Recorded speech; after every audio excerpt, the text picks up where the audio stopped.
Magandang umaga Pilipinas. Alamin natin ang magiging lagay at taya na panahon ngayong araw ng Huwebes, June 25, 2026.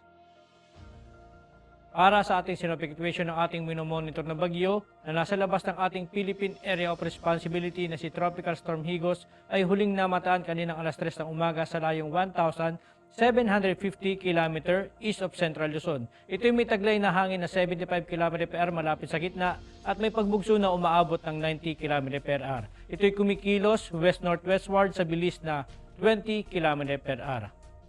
Samantala, ang isang bagyo na binabantayan natin sa loob ng ating Philippine Area of Responsibility ay humina pa nga into severe tropical storm category na si Francisco. Ito ay huling namataan kanina alas 4 ng umaga sa layong 415 km northeast ng Itbayat, Batanes. Ito ay may taglay na hangin na 100 km/h malapit sa gitna at may pabugso na umaabot ng 125 km/h.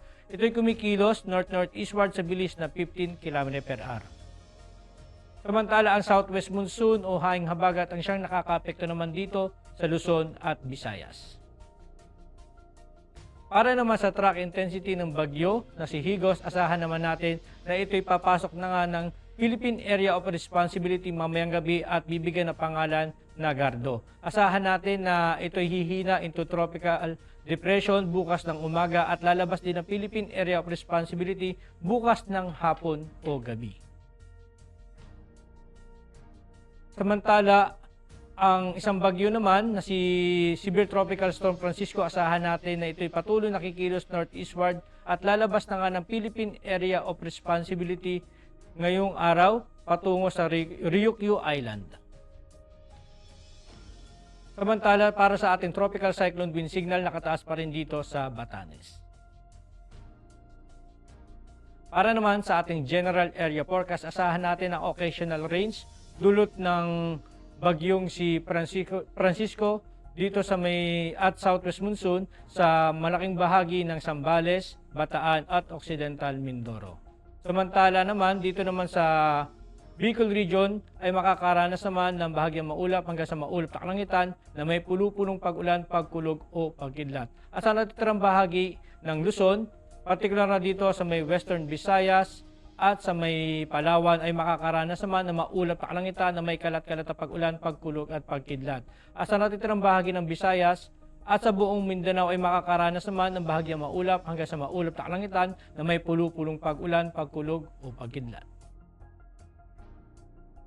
Para naman sa impact na supply operation dito sa Batanes at Babuyan Island dulot nga ng bagyong si Francisco, asahan natin ang minasa dito ang intense circulation with sustained winds of 89 to 117 km/h. Ang impact naman nito sa rotary, asahan naman natin ang flight operation not advised due to extreme winds and reduced visibility conditions considered hazardous. Sa fixed wing naman, asahan natin ang severe turbulence and reduced visibility reported, all aircraft operation within system radius suspended. Para naman sa natirang bahagi ng Luzon at sa buong Visayas, dulot naman ng southwest monsoon, asahan natin ang main hazard na moist southwesterly flow producing rains and gusty surface winds. Ang impact naman nito sa rotary, asahan natin ang reduced visibility and gusty winds, limit VFR and low altitude operations, wet helipads and increased operational hazards. Sa fixed wing naman, asahan naman natin ang operations may experience delays or cancellations due to low ceilings, turbulence and wet runway condition. Para naman sa Mindanao, dulot naman ng localized thunderstorm. Ang main hazard nito ang afternoon convective development producing gas fronts and heavy rains. Ang impact naman nito sa rotary, asahan natin ang downburst strong gas and reduced visibility pose significant hazard and avoid flight in Charlie Bravo activity. Sa fixed wing naman, asahan natin ang severe turbulence and wind shear likely during arrival and departure phases. Aircraft may experience temporary delays or require diversions.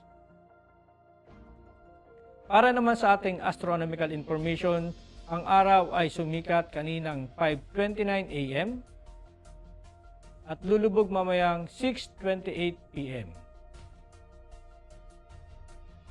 Meron naman tayong 83% increasing moon illumination.